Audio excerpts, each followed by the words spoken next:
Hey guys, tonight we slip away from the hum of the present and step into a world that smells faintly of damp earth, smoke, and something you can't quite name probably because it's been fermenting in the corner of a thatched cottage for weeks. You're lying on a straw mattress, if we can call it that, stuffed into a sack that's seen more seasons than you'd care to count. The air is cool and damp. The walls are a patchwork of wattle and daub, the kind of construction that keeps out the wind only if it's feeling cooperative. You hear the distant crow of a rooster, though you suspect that rooster thinks time is a suggestion rather than a rule. And before we go any further, let's be honest, you probably won't survive this. Medieval peasant life wasn't exactly a spa retreat. One bad harvest, one infected. Scratch one lord in a bad mood, and you'd be lucky to make it to 40. But for the next few hours, you get to wander here without the risk of dysentery. So, before you get comfortable, take a moment to like the video and subscribe. But only if you genuinely enjoy what I do here. And if you're here already, let me know in the comments where you're listening from and what time it is there. I'm curious to see our little community's night map. Now, dim the lights. Maybe turn on a fan for that soft background hum. And let's ease into tonight's journey together. You wake to the creak of the timber above your head. It shifts slightly in the breeze, reminding you that your roof is more of a suggestion than a solid structure. In summer, this is tolerable. In winter, every gust of wind feels like it's crawling straight into your bones. A faint smell of smoke from last night's fire lingers, mixed with the earthy scent of packed dirt beneath your bed. Somewhere under the straw, you're fairly certain a mouse has made itself at home, the light creeping in through the small shuttered window is gray, not quite dawn but enough to remind you that you've overslept. In a peasant's life, dawn isn't just a poetic hour, it's a deadline. You throw back the coarse wool blanket, scratch your scalp, and try not to think about the fact that your mattress stuffing hasn't been changed in months. Historians still argue whether most peasants slept in shifts or all at once through the night, but either way, you feel like you've barely closed your eyes before the day began again. You glance around the single-room cottage. In one corner, a low table squats near the fireplace, a few wooden bowls stacked beside it. Above, herbs hang from the rafters in tidy bundles, sage for cooking, yarrow for fevers, and a few that the local priest frowns upon, just in case. Against the far wall, your tools rest. A wooden rake, a hoe with a splintered handle, and a battered bucket. None of them are new, and none of them will be replaced until they truly can't hold themselves together. Beside you, a small chest holds your entire wardrobe: 2 tunics, 1 linen shirt, and a pair of hose so patched they look like a medieval quilt. These are your treasures, though no one today would pay for them. Your shoes, if you can call leather stitched around your feet. Shoes wait near the door, still caked in mud from yesterday's work. Outside, you hear the muffled bleat of a goat, reminding you of one of your first tasks, milking. The thought of cold hands on colder mornings makes you linger by the warmth of the hearth. You poke at the ashes from last night's fire with an iron rod, coaxing them back to life. A thin thread of smoke curls up, carrying with it that familiar scent of charred wood, comforting in its own rough way. You stretch, bones popping, and step onto the cold floor. Some days you wake up grateful for the roof over your head. Other days, you wonder how much warmer you'd be sleeping in the hayloft. But this is your space, and for now, it's enough. The day ahead will be long, but here in the first quiet of morning, before the rest of the village stirs, you can almost pretend you have a choice in how it unfolds. You hear footsteps outside. The neighbor, most likely already on his way to fetch water. His family rises before dawn every day, which you try to convince yourself is just their thing, and not a comment on your own lateness. The medieval world doesn't really do sleep-ins. You take a final look around your cottage before the day swallows you whole. Every wall, every smell, every creak is a reminder. This isn't just a place to rest. It's your fortress against the cold, the rain, and the occasional wandering chicken. Outside, the world is waiting, and so is your Lord's work. Asterisk, you shuffle over to the chest and lift the heavy wooden lid, the hinges groaning as if they, too, resent the early hour. Inside lies your arsenal against the cold. Rough-spun wool and linen, scratchy enough to keep you awake even when you're supposed to be sleeping. You pull out your work tunic. It's once rich brown, now faded into something between mud and nothingness. It smells faintly of last week's smoke, but you tell yourself that's just the scent of a hard-working peasant. Your undergarment, a simple linen shirt, isn't exactly comforting. It's thin, worn soft in some places and stiff with old sweat in others. You slide it over your head, wincing as the cool fabric brushes your skin. Your hose are a patchwork masterpiece, stitched so many times they could probably tell the story of your life just through their seams. Historians still argue whether peasants ever owned more than one full set of clothing. But based on your current situation, the answer feels obvious. Shoes come last. Calling them shoes is generous. They're more like leather wrappings, thin enough that you can feel every pebble beneath your feet, but thick enough to slow down frostbite. For a while, you tie them with strips of fabric salvaged from an old apron. As you dress, you glance at the one small mirror in the cottage, really just polished metal hammered flat. Your reflection is warped, your nose longer, your forehead oddly tall. On good days, you can almost pretend it's flattering. Today, it just looks like you've been stretched on the rack. You run your fingers through your hair, which has taken on a permanent shape from sleeping against straw. There's no comb in sight, just your hands and a hope that no one important looks too closely at you. From the wall peg, you grab your belt, a simple strip of leather with a crude iron buckle. This, oddly enough, is one of your most valuable possessions. Without it, your tunic would flap open in the wind, and the village doesn't need that kind of show. You tie a small pouch to it, not for coins, because what coins? But for the odd bit of bread, knife, or handful of dried beans you might carry during the day.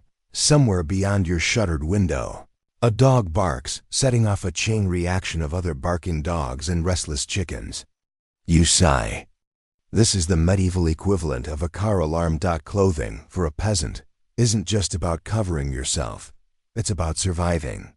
Wool for warmth, linen to protect the skin from the scratchiness of the wool, and layers because medieval England seems to have perfected the art of cold dampness.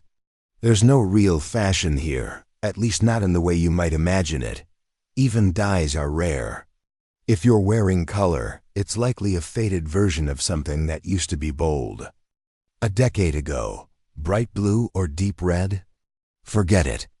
Those shades belong to nobility and the church. Still, there's a certain comfort in the familiarity.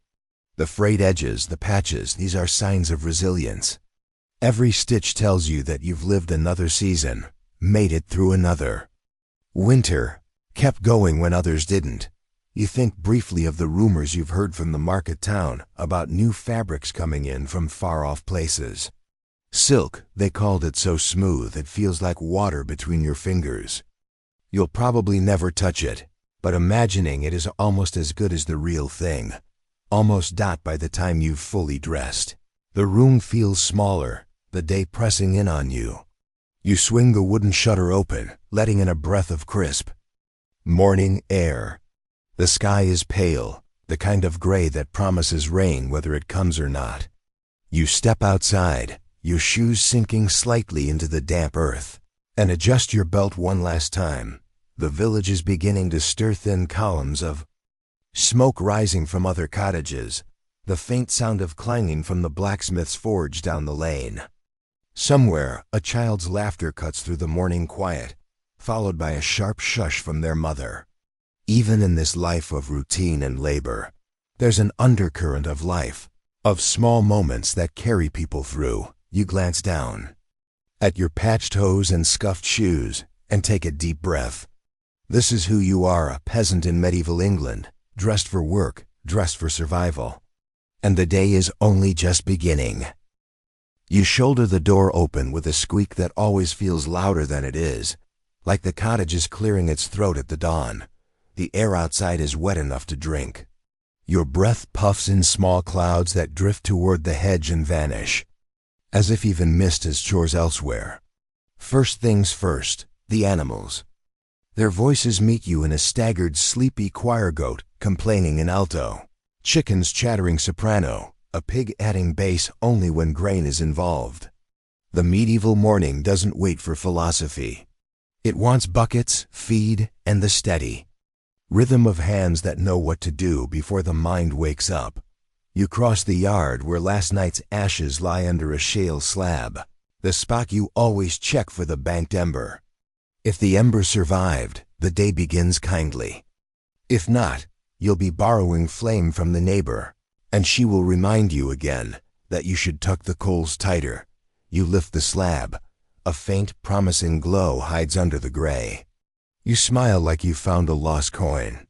With a pinch of dry moss and a breath soft as prayer, the ember blushes, catches a splinter, then a twig, and the promise becomes a flame. Quirky tidbit. You keep a scrap of tinder fungus in your pouch amadou shaved from a birch bracket, because it seems to hold sparks the way a miser holds pennies. It feels like cheating, and you're fine with that. A little smoke trails you to the goat pen. She meets you with the scandalized look goats reserve for late milkers. You tie her, fold your knees into their familiar ache, and set the pail just so. The first squeeze is always a negotiation. The second, a conversation. By the third you've found the old rhythm thumb and forefinger, then the rest. A pulse that becomes its own quiet clock. Steam rings off the pail as warm milk meets cold. Morning, you think about the day when your hands learned to do this without the rest of you. It might have been the same day you learned to laugh at the goat's opinion of your technique. Joke one floats up. You're certain she has notes. Chickens next. A feathery committee who believe breakfast is a constitutional right. You scatter crushed grain and yesterday's heel of bread, watching their heads bob like little hammers. 1. Bold hen pecks your shoelace with the air of a tax collector. You check the boxes and find 3 eggs, one still warm, the shell soft as if it hasn't decided what kind of matter it wants to be yet. Into the pouch they go, wrapped in a twist of straw like fragile secrets. The pig snorts as if to say we're done with pleasantries. You tip the slop pot liquor, peelings, a handful of mash into the trough. He dives in with the single-minded joy you wish you could borrow for weeding. A small earthen jar by the fence holds salt. You pinch a little into the feed for the sow farther down the lane when you pass later. No one will notice the generosity, except perhaps the sow, and her approval is all the applause you require. You haul the bucket to the well by the green, where the hazel pollards still wear yesterday's mist. The rope rasps irritably against the windlass. The bucket knocks the stones on its way down, a hollow clunk that feels like part of the village's heartbeat. When the bucket rises, the cold bites your fingers, and you realize you love this and hate it in equal measure. The water glints pewter. You think of the taste metal, chalk, the ghost of leaf, and you think of ale. Mainstream fact. Most households drink small ale with meals, a weak, quickly brewed beer boiled in the process, and safer than any ditch or dubious stream. It's not that every well is poison, plenty run clean. But you trust what has been boiled and sealed more than what looks at you from the bottom of a hole. Historians still argue whether people truly avoided plain water or simply preferred ale's calories and predictability.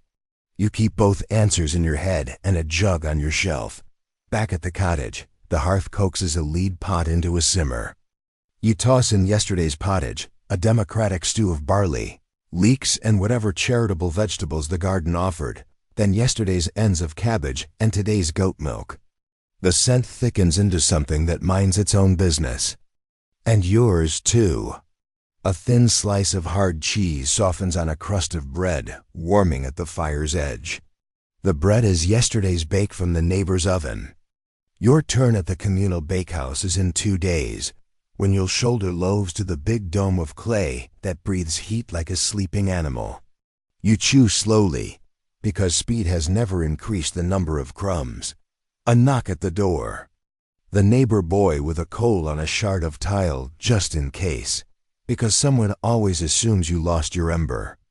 You thank him, press half an apple into his hand, and he sprints off with the solemn speed of a messenger whose news will disappear before the next lane. Through the open door you catch the bell of the church, one measured note for the Angelus. The priests wake up for God and everyone else. Your hands make the sign almost of their own accord.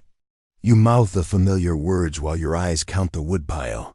You step into the strip of garden to tug a few weeds before the sun finds its spine. The earth is cold enough to sting, then kind enough to let go. Beans climb last year's hazel poles.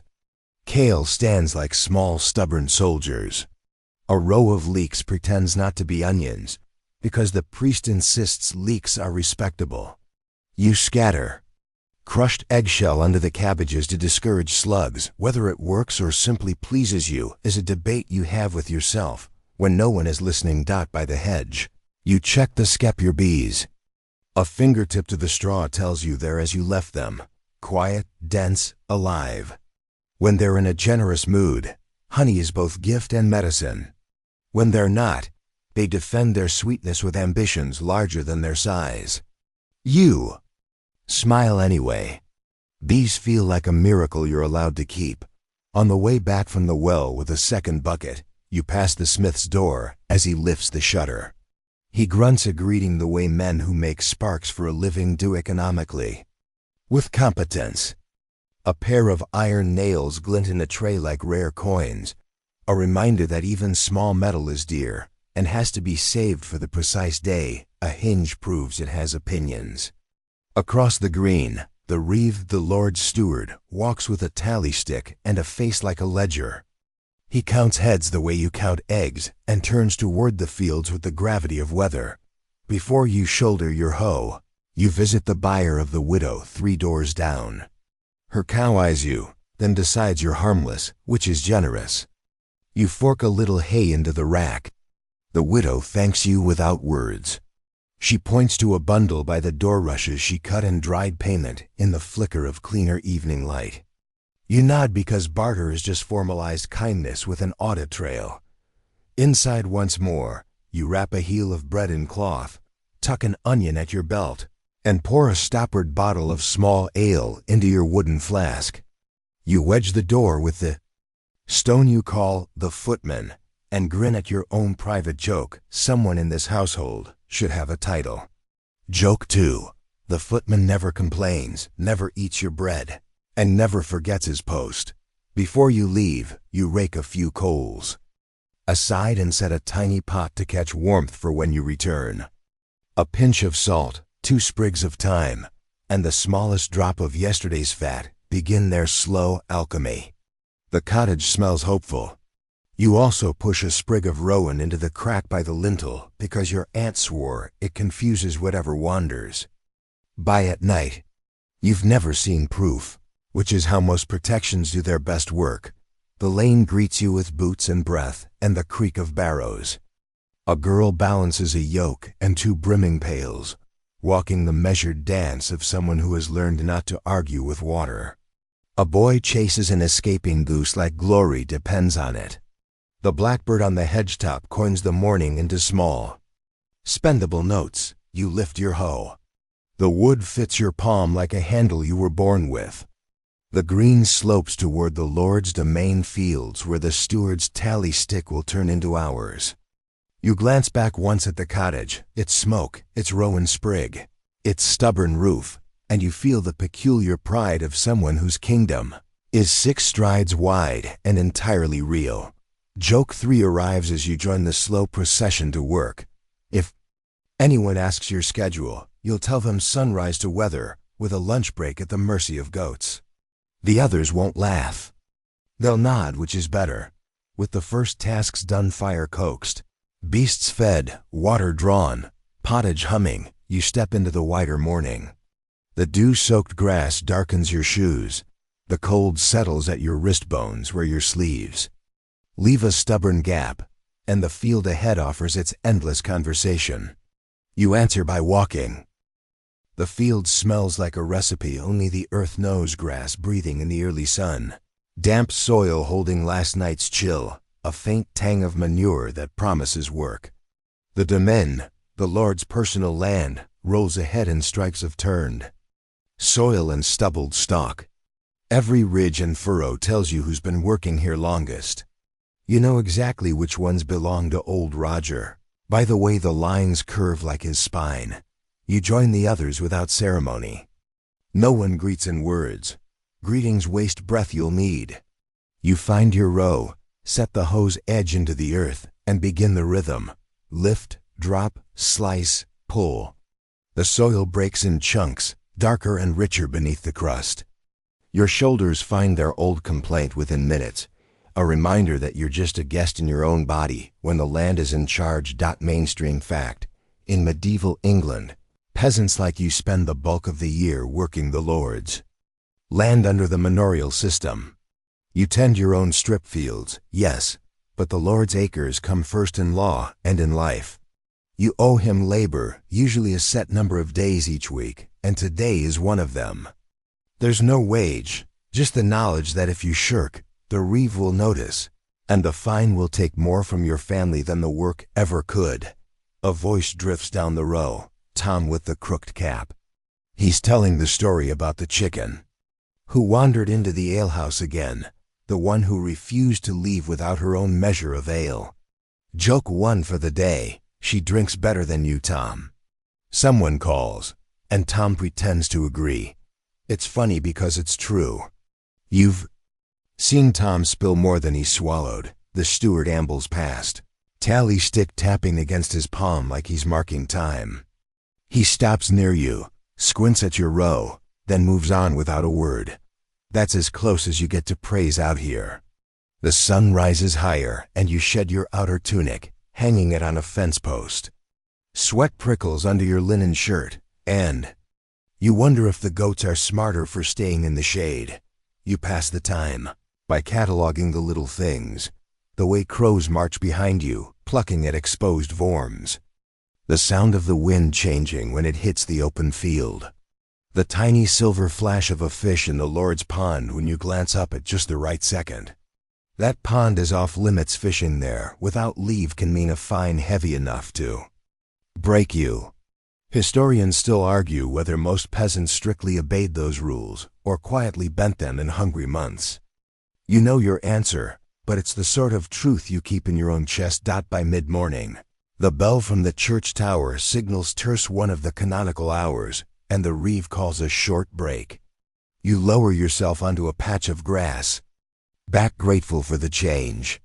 From your belt, you unstopper the flask and take a swig of small ale. It's warm already, with that faint tang of yeast and malt that reminds you of last week's brew day.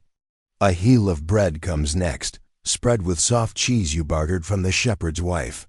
Nearby, two women pick nettles along the hedge, talking about the gossip from the mill. The miller's apprentice tried to add sawdust to the flour to stretch it, but his mother caught him and boxed his ears in front of half the village. You snort into your bread. Joke two: at least he's putting the wood in the right place. Could have been the pottage.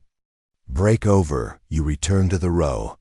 The sun is beginning to cook the back of your neck, so you knot your linen cap tighter and push on.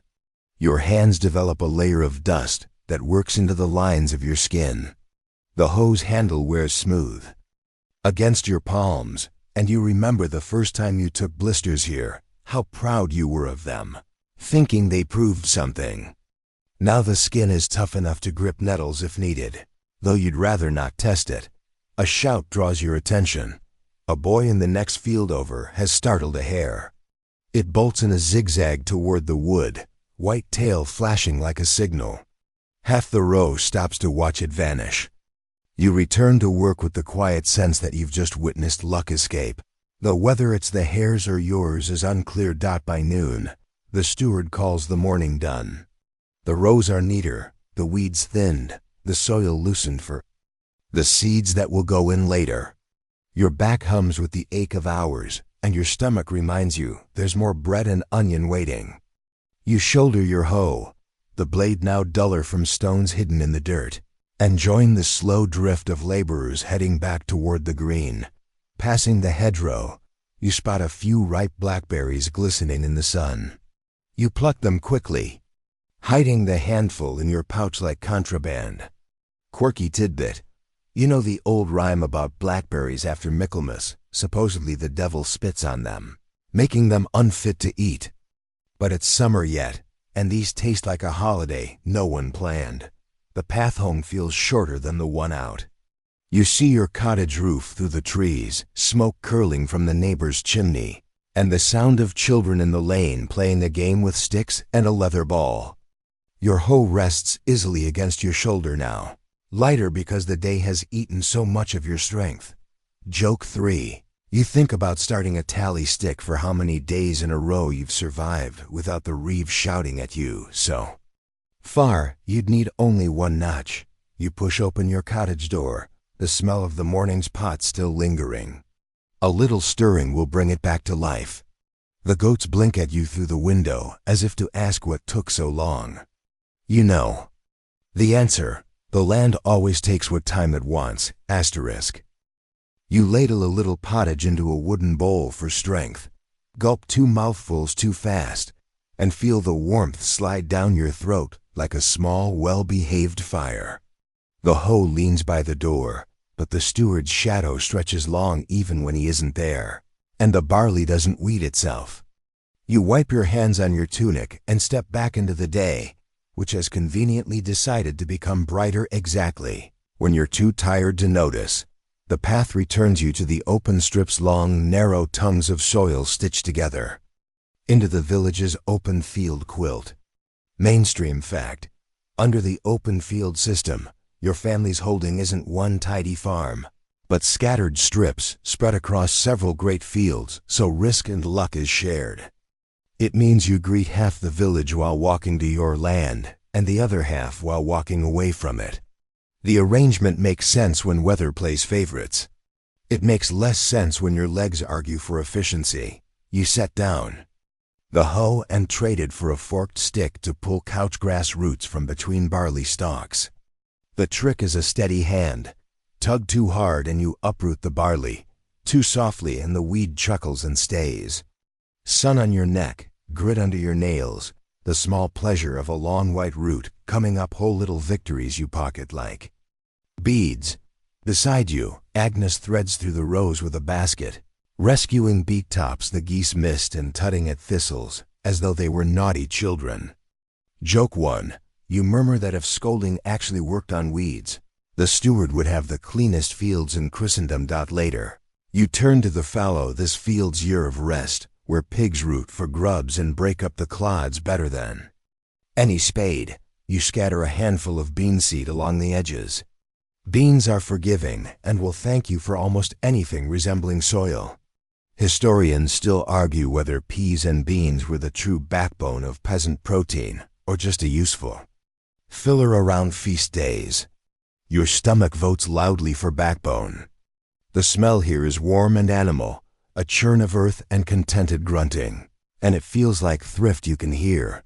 When the steward waves, you join the ox team at the far boundary. Nose rings shine damp in the sun. Breath huffs out in little white bursts even though the day is warming.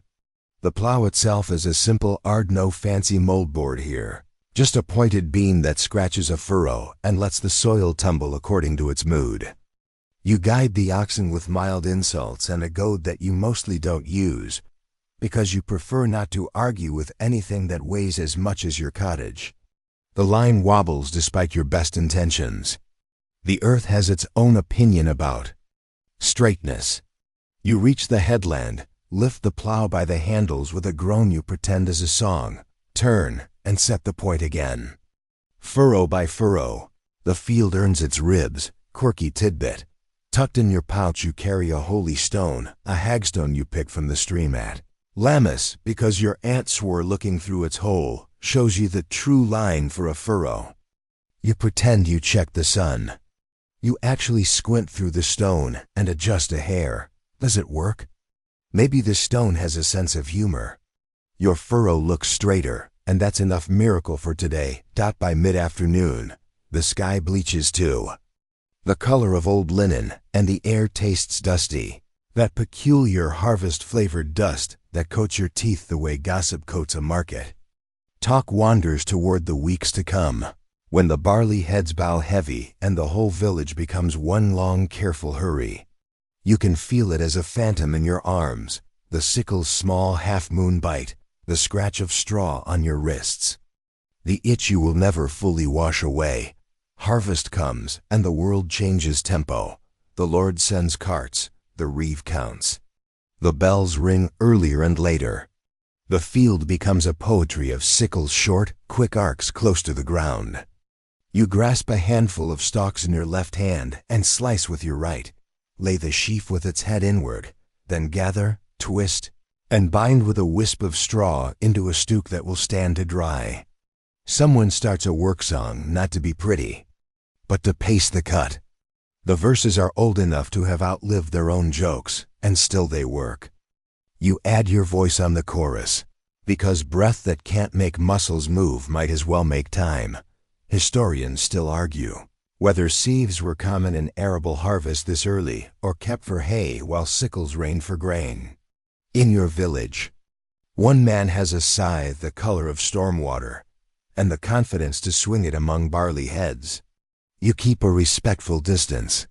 His stroke is long, the swath wide, and the steward half admires, half worries about waste.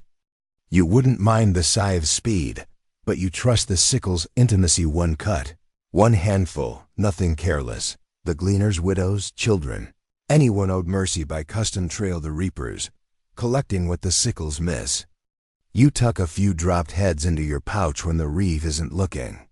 This is less theft and more liturgy, a rite sung in grain instead of Latin. On the third cart, you set aside the tithe sheaf for the church, one bundle in 10 by law. And habit, and your hands perform the motion without your mind's consent. A crow lands on the hedge and watches you apportion holiness. You tell it to mind its beak. When daylight finally tilts gold, the field stands in little churches of stooks. You help load the last cart until the wheel leans into the ruts like a man into a bad idea. The oxen pull. The cart creaks a complaint that sounds like the word why. At the barn, the cool dark wraps you. Dust motes float like the slowest. Snow, and you exhale the day as the sheaves stack into fragrant walls. Another day. After the stooks have rested, you thresh. The flail is 2 sticks joined by leather, nothing elegant until it moves. You learn again the rhythm, lift, strike, recover, a swing that must be honest or it will kiss your shin with the affection of a mule. Wheat complains differently then. Barley, oats hop like mischief. A neighbor jokes your flail must be courting the straw for all the gentle tapping. You answer by sending a clean crack that shells grain like rain from its husk. Joke 2. You claim your flail listens only to compliments, and the straw blushes accordingly. Winnowing comes when the evening breeze finds its backbone. You carry a basket of broken heads to the barn door and toss the chaff and grain together. Into the light. The breeze does the clever bit, taking the chaff like gossip and dropping the grain like truth. Back and forth, up and down, until the basket holds mostly weight. You run a hand through the kernels, the sound like a small, kind avalanche, and let them gather in your palm before spilling them again for the pure, unnecessary pleasure of it. Through the season, pain becomes part of the furniture, the line of ache under your shoulder blades, the thumb rubbed raw where the sickle handle never exactly fits, the grain rasp on your forearms that makes your sleeves stick when you pull them off at night. You sleep like an argument resolved. Suddenly, and with the ghosts of words still in your mouth. Between tasks, there are tiny superstitions you keep even when you're sensible. A crust buried under the first furrow so the field will never go hungry. A braid of 3 straw stalks tucked above the cottage lintel for luck. A slice of the first loaf from the new corn given to the oldest neighbor because gratitude travels best in bread. Quirky, yes, but memory itself is a superstition you choose to keep. And these are just edible memories. Occasionally the steward calls a boon work. Extra days owed for plowing or reaping with the promise of ale at dusk. You show up because everyone does, and because your own strips rely on a village that runs on favors as much as laws. The ale is thin and honest, the laughter louder than the drink deserves, the sun in your eyes an hour longer than you thought. It could stay. You walk home at last beneath a sky rinsed clean by the day's heat. Stubble scratches your ankles. A grasshopper rides your hem and then decides it prefers the hedge. Joke 3. You consider charging it rent. The cottage smoke smells like time and decisions. The door-stone footman is precisely where you left him, heroic beyond his station. You tip a pinch of fresh grain into your open palm and taste it sweet in the smallest, most convincing way. When you bank the coals and rub the sting from your wrists, you understand the strange bargain. The field takes nearly everything and leaves you with enough grain to grind, enough stories to tell, enough weariness to sleep without bargaining with your pillow. Tomorrow will ask for the same. You answer by laying out the sickle where your hand will find it in the dark. A crescent moon waiting for a dawn you already feel in your bones. By the time the sun stands high enough to turn everyone's brows into little shining gutters, the steward relents and waves his tally stick like a truce flag. You wipe your palms on your tunic, the dust changing the brown to a new shade of brown, and follow the general drift toward the hedgerow that pretends to be a dining hall. Grass there is flattened by 100 lunches. Even the nettles have learned politeness and keep a respectful distance. You claim a familiar patch of ground, sit with the kind of sigh that counts as a prayer, and untie the cloth bundle at your belt. Inside waits the usual chorus. Heel of yesterday's. Loaf, onion with pretensions, a wedge of cheese that smells like it would rather be a relative of your goat than your meal. The small ale flask is warm against your palm, the wood stopper smelling faintly of resin and last week's sprig of thyme. You pour a thumb's worth into your cup, watch the tiny foam blink once and vanish. Mainstream fact: midday meals for laborers are rarely feast spread. Pottage ladled from a pot kept at the field's edge. A bite of cheese if the cows have been generous. An ale so weak a child might drink it, which many do. Nobody calls it lunch, it's just the eating.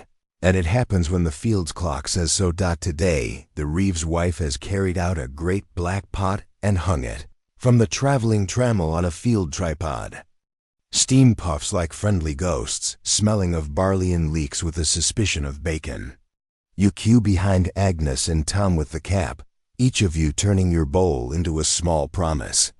She drops a ladleful in yours, and the pottage settles with the soft blup of something, trying to remember last night's stories. You crumble bread into it, and the edges drink gratefulness. Around you, the talk unwinds soft at first, then brighter as calories begin to think. Miller's stones are biting thicker this week, someone says, which is both a complaint and an investment tip. Priest warned about pride again, says another, picking pride out of his teeth with a straw. Told him my pride was at the bottom of the grain chest. Joke 1 ripples politely. Nobody laughs too loudly with the church bell in earshot, and the priest's ears rumored to be as long as a hare's. You take a careful mouthful. It's the temperature of a good idea and the texture of patience. Onion bows out politely. Barley stands shoulder to shoulder. The bacon is barely an insinuation, but somehow the insinuation does half the work. You add a nip of salt from your pouch, a pinch wrapped in cloth like a secret, because workdays are also salt days. And salt makes even humility taste keen. At the far edge of the hedgerow, a boy lopes up late, clutching a bundle twice the size of his stomach. He opens it to reveal 2 raw turnips, 3 sorrel leaves, and the proudest expression within 3 parishes. Agnes swaps him a spoon of pottage for 1 turnip and tells him he's a merchant now. He stands taller by a thumb. On the Reeves cart sits a crock of fresh curds, snow-soft and wobbling. He pretends not to see the line forming before he says, "Leftovers from the Lord's dairy." Leftovers is a generous word for what looks like a minor miracle. You get a spoonful after a few patient bodies, and it sits on your bread like a white cloud that decided to help. Quirky tidbit. Some households stir in ground herbs or even a splash of ale into curds to make a quick posset for the tired. Or the sick. Your aunt swore it chased away the night spirits and improved one's opinion of dawn. The talk bends toward gossip because gossip is the village's nervous system. A peddler passed through at first light, it seems, with needles, dyed ribbons, and news that the price of salt at the coastal fair climbed like a ladder. He said a man there claimed a fish with a face like a monk blessed a boat, and everyone came home with nets so full the rope smoked. Historians still argue whether tales like these were harmless entertainments or a kind of currency that kept distant markets stitched to minds that rarely left the parish. You drink and decide it doesn't matter. Either way, the story oils the day. Tom with the cap claims he saw a fox at the hen yard and that he negotiated a truce by shouting very reasonably. Reasonable for whom? Agnes asks, arching an eyebrow. Bet has plucked more weeds than Tom has excuses. Tom shrugs, then eats like he invented hunger. Joke 2. You say if Tom's shouting can dissuade a fox, perhaps the steward should borrow him for the taxman. Tom bows as if accepting a post at court. Someone produces a single apple with blushed cheeks, passes it round for each to take a bite. For sweetness. It tastes like September imagined ahead of schedule. You offer your hidden blackberries from earlier. They vanish in a handful of grateful sounds, and you feel richer than coins could manage. Coins, after all, cannot lance. A thirst like a berry behaves. Beyond the hedge, the oxen huff, stamping flies into moments of peace. A thrush clicks from the hawthorn, and you see for a second the entire parish breathing together, men, beasts, hedges, a pot of pottage like a long slow bellows. You tilt your cup, and the last of the ale draws a line down your throat that feels like an apology for heat. You refill from the shared jug, thin, honest, clouded with a moon of yeast, and think of the brew day soon. Scalding the mash tun, stirring with a paddle that always looks smaller than the job, skimming the shy foam. If the bees are kind and give you a thumb of honey, you'll charm the flavor upward and pretend you meant to. Near you, old Mab runs a finger over the rim of her bowl and hums a tune whose words died 2 plagues ago. She tells the circle, in her whisper that travels farther than most shouts, that when she was a girl, the reeve of that time loaned his best ox to the church on feast days, and the beast bowed at the elevation. Historians still argue whether such tales began as figurative compliments or as the sort of kindly exaggerations that help a village remember itself in a generous light. You don't argue. If an ox wants to nod at holiness, you'll not contradict it. From somewhere behind, the priest ambles closer with a loaf under his arm and a sermon under his tongue. He blesses the pot, which is a useful blessing, and warns of the dangers of dice, which might also be useful in a world where dice have the courtesy to listen. He eyes the ale jug, decides moderation can share a bench with thirst, and tells you the church roof wants new thatch before the first hard wind. The village murmurs the sound that means, we know and we'll do it. And also, we hope the wind forgets us this year. Your knife carves the last sliver of cheese. You pair it with onion, think yourself a prince for 3 chews. You lick your thumb, not delicately, and watch as 2 lads sword fight with stalks of rye until the steward clears his throat and every blade mysteriously becomes a walking stick. Joke 3. You mutter that the rye won the duel. Agnes replies, That rye always wins, which is why you bow to bread daily. The shade line under the hedgerow creeps backward. The sun insists on resuming supervisory duties. You scrape your bowl, press the last crust into the streak of curds, then wipe the bowl with that crust because washing is for evenings and rivers. You wrap the knife, retie the cloth, and stand into a body that creaks like an old door deciding to be brave before you shoulder the hoe again. You touch the hagstone in your pouch habit, luck, a small hello to the world's quieter machinery. You drop a few crumbs for the birds because generosity is a superstition that often comes true. The steward lifts his stick. The bell at the church rings a thin note that wishes you well and demands nothing. And the field opens its mouth to speak more in the language you know best. Cut, lift, carry, set, breathe. You step back into the rows with the taste of barley and onion lingering like a chord. The afternoon is a long plank. You walk it with everyone else, steady as the tide. Somewhere at dusk a pot will find the fire again. And somewhere between now and then you will misplace your hat, scold a thistle, and think an intelligent thought about nothing in particular. For now you lean into the work, and the work leans back, the two of you agreeing to meet again at the hedge when the sun finally blinks. By mid-afternoon, the sun is not so much shining as leaning on you, a heavy, uninvited friend.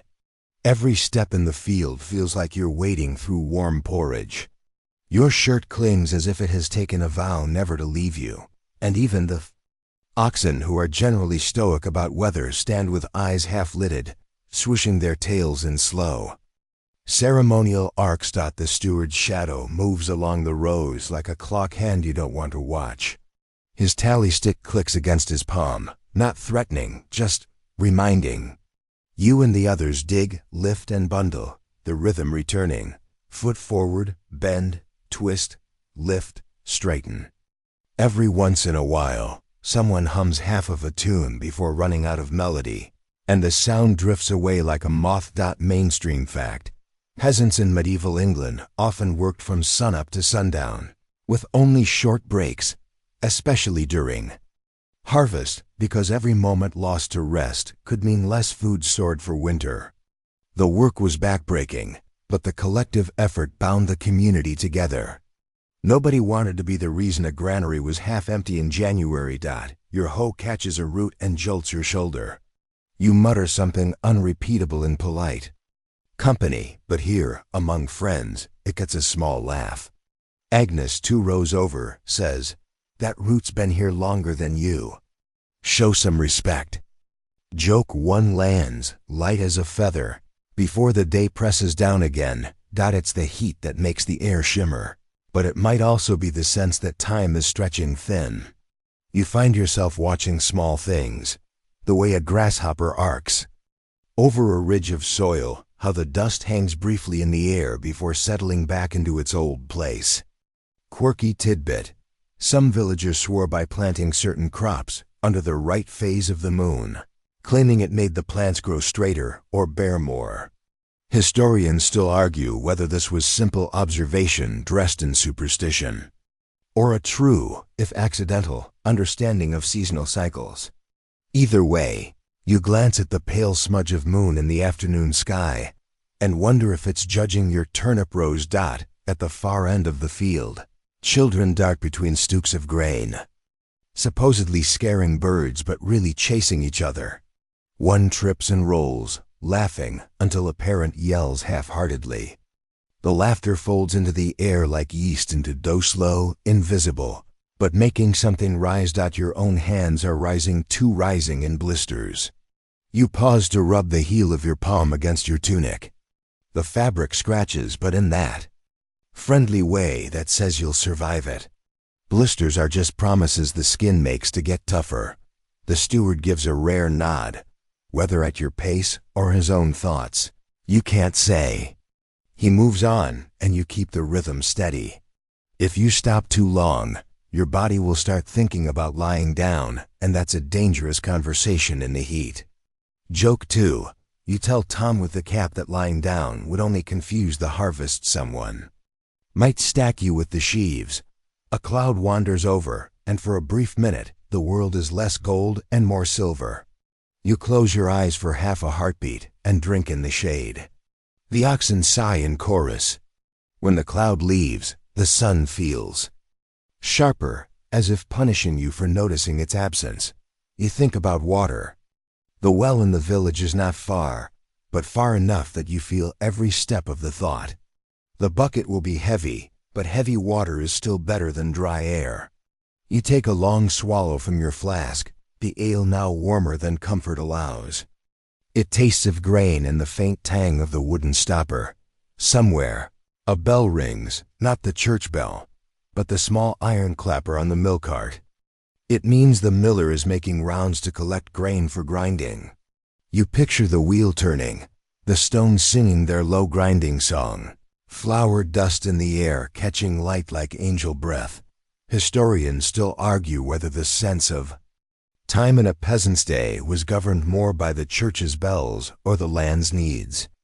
You suspect the answer is both, but if you had to pick, you'd say it was the sun that ruled. Bells are only as good as the hands that ring them.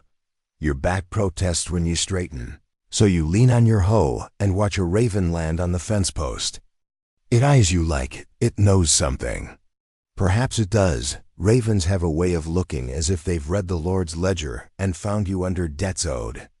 By the time the steward calls for tools to be stacked, your arms are lead, your feet are wood, and your mind is somewhere between the two. Joke 3. You tell Agnes that if you fall asleep standing, she's to plant you in the row with the beans. At least then you'd be useful. She grins and says she'll water you, but only if it rains. The tools clatter into their place on the cart. The oxen are unyoked, their necks carrying the relief like a crown. You rub one's muzzle as you pass, and it snorts in a way that feels like agreement. The walk back toward the village is slower now, but lighter in mood. The day's labor is a stone lifted from your shoulders, replaced by the softer weight of what's ahead: supper, the hearth, maybe a story if someone's in the mood to talk. The air smells faintly of smoke already. Some households have started their fires. You step into the lane, the ruts holding puddles from last week's rain, and the sight of the thatched roofs ahead feels like a promise you've earned. The village is humming, not loud, but steady-like. The sound a cat makes when it's exactly where it wants to be. And for a moment, you feel exactly that too. Asterisk. Market day announces itself long before you reach it, first as a rumor in the hedgerows, then as a smell. Smoke with a hint of sweet, something frying, something fishy that hopes you won't ask questions, and the metallic tang of too many coins handled by too many hopes. Your feet know the way along the rutted lane, past the boundary oak with its scar where boys practice knife throws, over the little bridge where your hagstone once told you the true line, and up the last rise to the market town crouched. Around its church like hens around a warm stone dot at the gate, a man with a tally rope and a feather in his cap collects the penny toll. You don't love this ritual, but you love the argument even less. The rope clicks, the feather nods, and you're into the spill of stalls like a cloth yard run riot, canvas flapping, pigs protesting their own existence, and voices braided into one long bright thread. A fiddler on a stool plays the same tune he played last week, but today he's added 3 extra notes as if to acknowledge the weather. Mainstream fact. This town holds its market by royal charter, pinned parchment in the Guildhall chest that says Thursday belongs to buying and selling, to lawful weights and measures under the assize of bread and ale. Bread must meet a posted weight for a set price. Ale must be sound. The ale taster and the bread weigher do the rounds with more ceremony than you'd expect from men who carry scales and spoons. You spot the ale taster later, sipping with priestly gravity. You hope his route is long and his tolerance high. Coins jingle at the first stall, but not all of them are whole. You palm your little hoard 3 silver pennies, each the size of your thumbnail, 1 neatly clipped into a halfpenny and 2 nibbled into farthings that look like someone took a bite. The king's face is smudged into anonymity. You also carry barter a skein of thread spun by your neighbor, a small comb of honey from your bees. You told yourself you'd only bring one, which is why two are wrapped in cloth in your pouch, and a few egg-sized pebbles of good pig fat for a tallow seller who swears he can make candles that don't weep. Historians still argue whether markets like this ran mostly on coin or on barter. Deep into the countryside, you'd say the truth is noisy. Coin where officials watch, barter where eyes grow busy elsewhere. You start with coin for the toll, then slide into barter as naturally as stepping from sun to shade. A woman with a tower of crockery rattling on a tray, strapped to her waist, greets you like an old friend. You're here for a new mug, the last one cracked along a line that looks suspiciously like Wednesday. She flips a brown one over to show it was fired clean, no hidden sand lumps. You trade half a comb of honey and a farthing.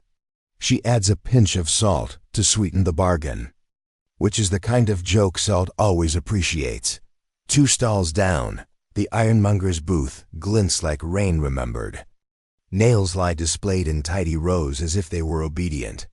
You need 3, 1 for the loose hinge, 2 for the future. He weighs them on his hand like pride. You pay with a clipped penny and a promise to bring him your old sickle for sharpening. After Michaelmas, he nods without writing it down. Promises count like ink on days that smell like this. Quirky tidbit. A tavern near the square hangs a green bush over its door, an evergreen bundle tied to a pole, because not every house can. Paint a sign, and the bush says ale lives here loudly enough for the thirsty. The alewife waves from the doorway, flower on her arms. She trade a cup for 2 eggs later, and you make a note that you don't own any eggs. Later yet, you pass the cloth stall and let your fingers wander across a bolt of russet. It's more dream than purchase. The dyer's hands are the color of late plums. He swears his vats are honest, that the cloth won't bleed color the first time rain looks at it. Joke 1. You tell him you prefer your garments to bleed slowly, like the steward when he hears about leaky roofs. He laughs because the steward can't hear you here. A man with a hat full of pins sells needles that actually pierce rather than harass. He presses one into the pad of your finger to prove its point gently, expertly. 1 penny buys 2, and a sliver of status back home where patching is a public art. You also eye a packet of bright ribbon, the color of cornflowers. You do not buy it. You picture it in someone's hair, and then return to your change with great seriousness anyway. Beyond the cloth, the food stalls bloom. Fish doze on beds of rushes, staring upstream through time. A housewife needles the cellar about yesterday's catch, which by smell might have been yesterday's father. Baskets brim with apples and a few pears, the seller weighs in his hands. Like blessings. The spice man, really a man who once saw a spice, and now sells stories about them, has thimblefuls of pepper at a price that could marry a daughter. You buy a single clove because you fancy the idea of a pot that smells like far away. You will hide it and use it when someone is ill, so medicine and magic can wink at each other and not argue. Guildsman in a fur-trimmed hood strides by with his measuring rod tucked like a scepter. He glances at the bread stall, a neat stack. Each loaf modest and firm, and nods. The baker smirks after he passes and sprinkles flour on the scale pan with the subtle flourish of a man patting truth with snow. You see it, you say nothing. If the loaf eats like honesty, you'll forgive a little weather dot at the far end. A peddler displays a tray of wonders, pewter brooches with saints whose faces suggest the peddler has met very few saints. Whistles that sound like sick birds, and a row of cheap rosaries with beads that remember being berries. Children orbit the tray like small moons. You trade him a knob of fat for a whistle because a certain child in your lane has been promising heroics if given one. You accept that the heroics will be loud. The fair field beyond the church holds bigger tents for men who only come for the summer. A storyteller gathers a circle and tells of a green man in the wood who steals hats but returns them filled with mushrooms. Historians still argue whether the green man carved in churches was ancient forest lore or just foliage, gone fanciful in stone. Either way, today he hands out chanterelles in the tail, and everyone decides to like him. Near the stocks, empty, sun-bleached, and all the more persuasive for it. The town crier bangs his staff and reads news. A levy on salted herrings, a warning about clipped coins, and a proclamation that the bridge tax will resume because the bridge has resumed being broken. Joke 2 bubbles. You whisper to Agnes that if they tax broken bridges, they'll be rich by Michaelmas. Agnes suggests investing in potholes. You double back to the ale bush and swap 2 eggs, borrowed, honored, and quickly repaid later, for a mug of small ale that tastes of apple pips and virtue. The alewife squints at your new mug. Nice, she admits, tapping it to judge its honesty. She leans in to pass a rumor in the same breath as the ale. A traveling monk says a tooth of a saint will spend the night at the priory next week. Miracles. Pending. Bring your sick, you're hopeful, and an offering that doesn't embarrass anyone. You nod as if you have an offering growing in your garden. You nearly collide with a man walking backwards to admire his own cart. His hat is wider than common sense. He sells painted shrines no larger than a loaf, tiny folds of wood with saints inside, meant for mantel corners. You run a thumb along the carved arch. It snags, not today, you tell the saint, and the saint seems fine with frugality. On your way out, you detour past the smith's cousin, the one who mends pots. He sits with an awl and rings in a neat serpent line, stitching a copper pot back to usefulness. Your kettle has been complaining. You barter. The last half-comb of honey and an IOU in the form of pig's bristles for his brushes come winter. He adds an extra rivet for luck and for the bristles, which he rates higher than the honey in a private economy, only he fully understands. By the gate. You pause where the musicians, 2 fiddles, a drum that has seen patience start a round. Dance. Children whirl until their feet argue. You smile, and then remember the salt. You turn back, spend the clipped halfpenny at a stall where the merchant folds paper around the crystals as if packing snow, and tuck it deep. Salt and needles, 2 small securities, against large weather. Joke 3 follows you out. You pat your pouch and say to no one in particular, if my coins had legs they'd walk to the ale bush and never come back. A stranger beside you nods gravely and says his did exactly that last summer. The tollman's feather nods you through on the way. Home without a charge entrance, only exit free, which feels philosophical.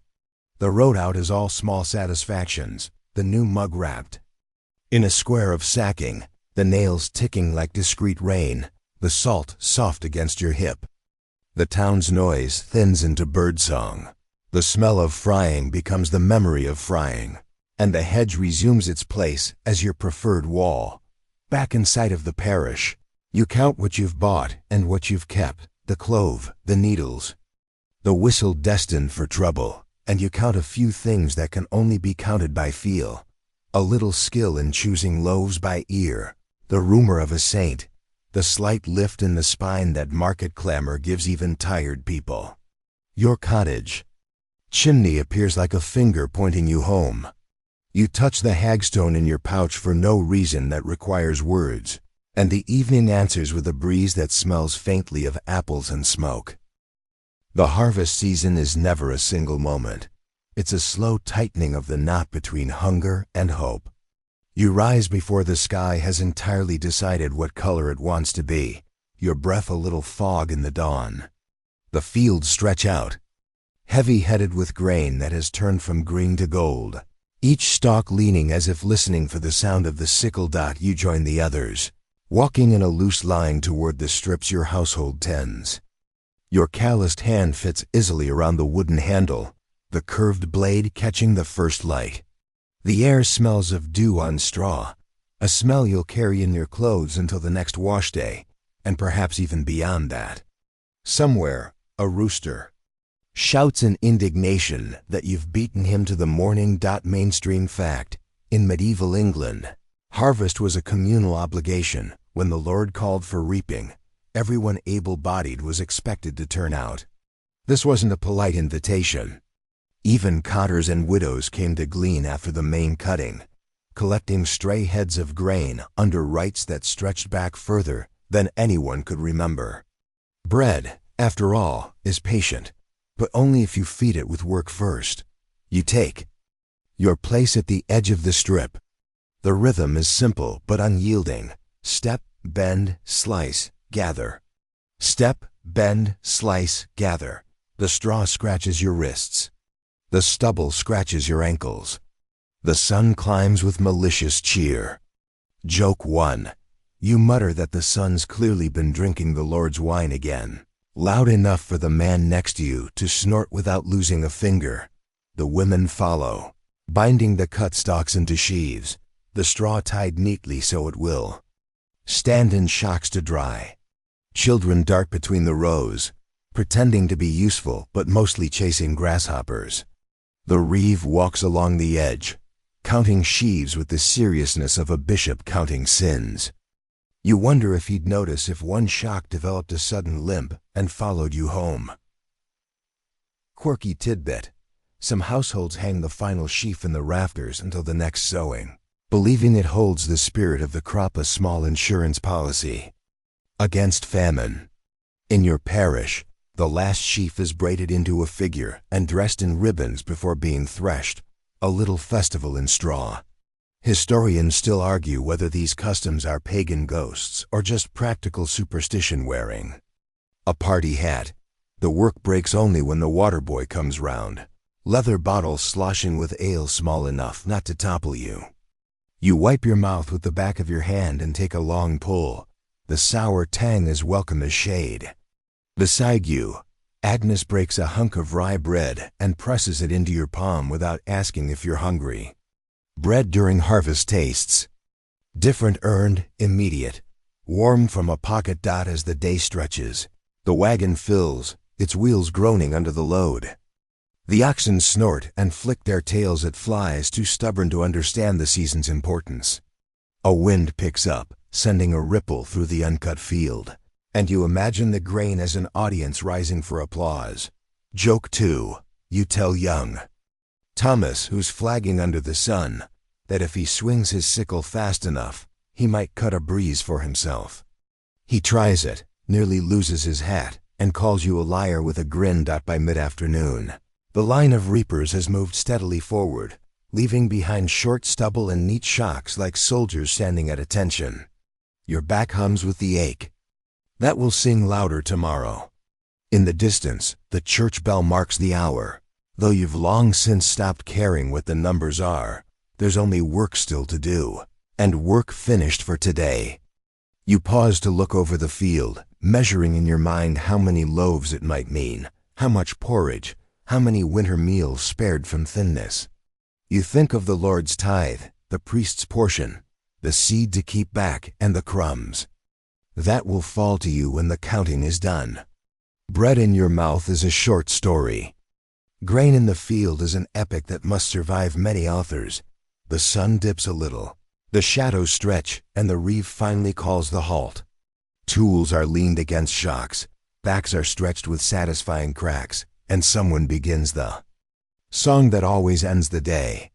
It's an old tune with verses about foxes stealing hens, and no one sings the same words twice. On the way home, the path smells of trampled straw and the faint spice of crushed meadow plants. The younger ones race ahead, their laughter carrying over the hedgerows.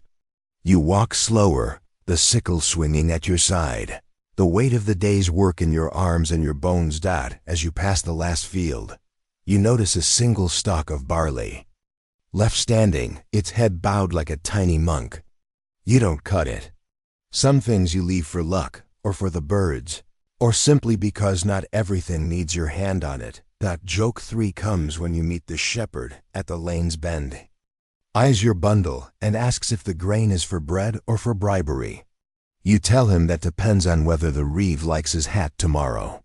He laughs and waves you on, his flock parting around you like gossip. By the time the cottages appear, the sky has shifted toward evening. the air cooling enough to make you think of stew. Inside your door, the day's gleanings are set down with a small sigh.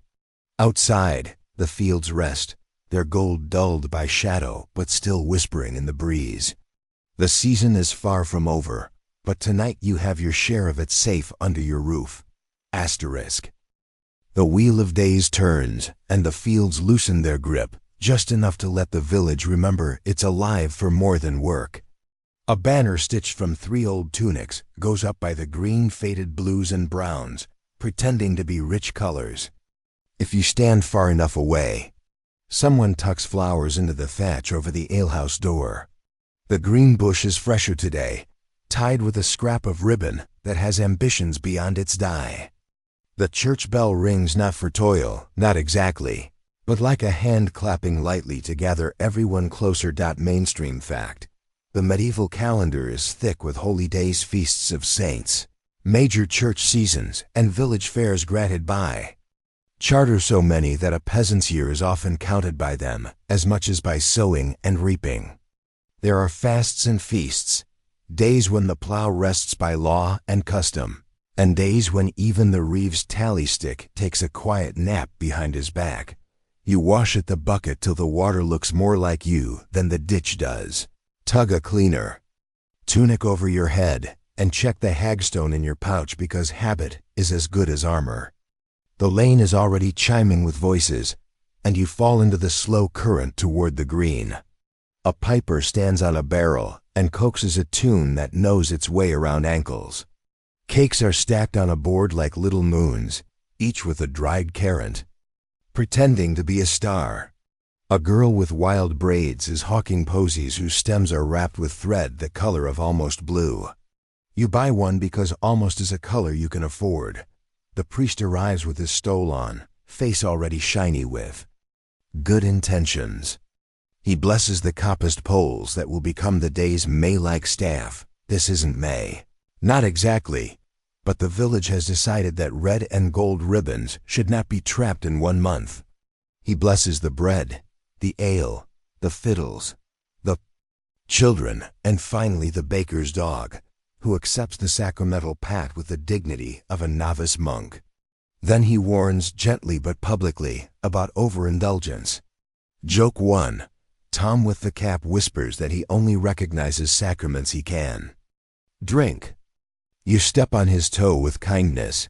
Historians still argue whether church and custom clashed or collaborated in shaping these festivities, whether old rites were baptized into new meanings, or whether villagers cleverly braided both.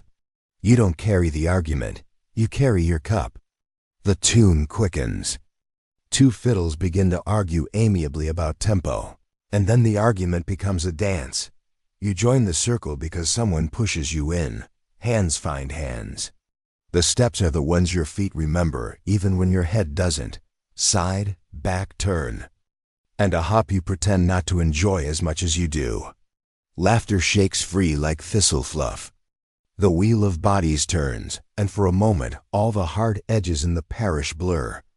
On the far side, a trestle table groans with charitable ingenuity. Pies that smell of leeks and something faintly scandalous line up beside trenchers of bright sour. Pickled beets. A jug marked with charcoal says for the poor, and you tuck a farthing there because you're terrifically rich for 1/4 second. And because you remember the winter when you weren't. A mummers' troupe appears a miracle. Of rags, bells, and false beards, announcing themselves with a drum that has seen more goodbyes than goats. They parade St. George, a dragon made of 2 lads under a painted sailcloth, a doctor with a stick and terrible Latin, and a devil whose tail is a rope that has led many pigs to reconsider life choices. The dragon falls magnificently. The doctor revives him with a flask. The crowd cheers the resurrection of both beast and entertainment. Quirky tidbit. The devil pauses to waggle his rope tail at the reeve, who snorts despite himself. You hear someone whisper that once, years ago, the devil's tail got caught in the church door and wouldn't come out till the priest offered the rope a blessing and a swat. Beside the church porch stands the game master with a list of contests.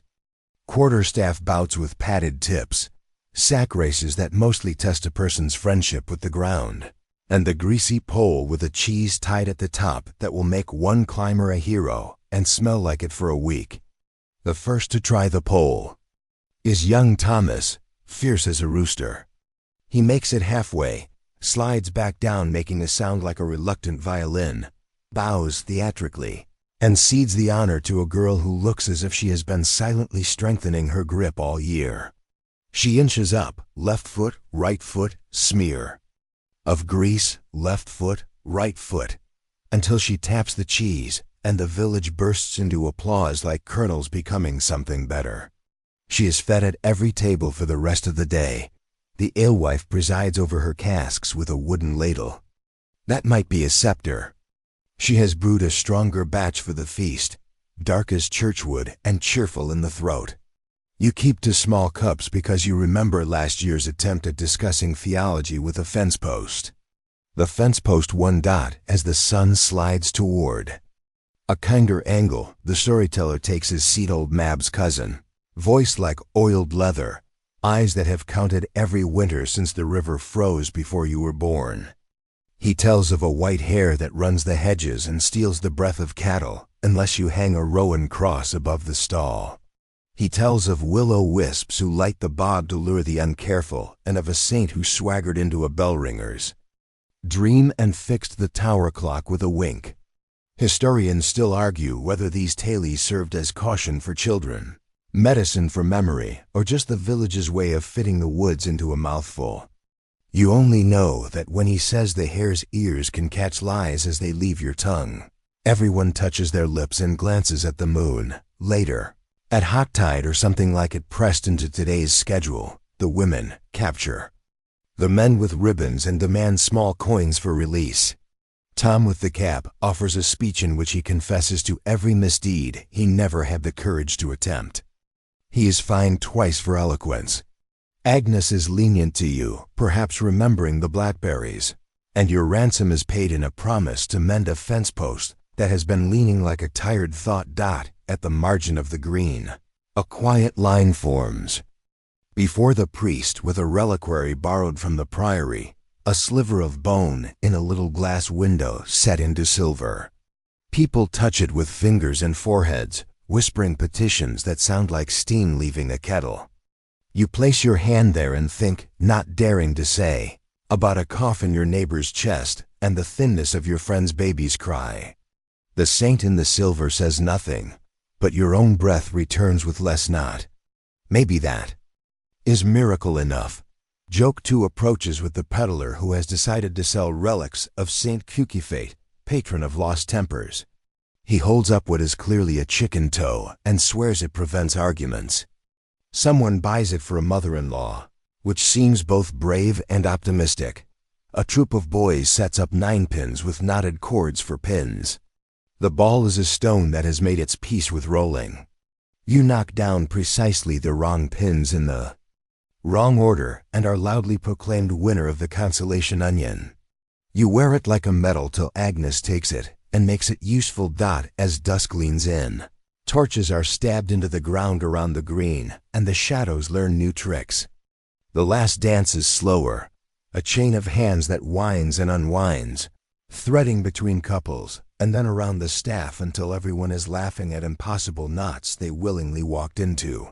The fiddles fade to humming. The piper plays a tune. You don't know you knew. Children tumble asleep in the crooks of their mother's elbows. The reeve sits with his tally stick across his knees like a dog that has finally decided to nap. Someone carries a loaf to the church door to leave for any hungry traveler who arrives after dark.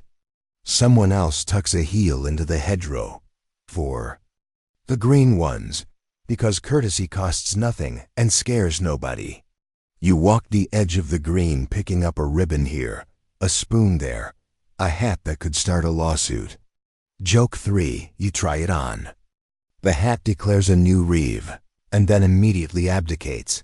When the torches burn lower and the stars lift their uncounted candles, you turn for home, flower posy bruised sweet in your hand, the almost blue thread tickling your wrist.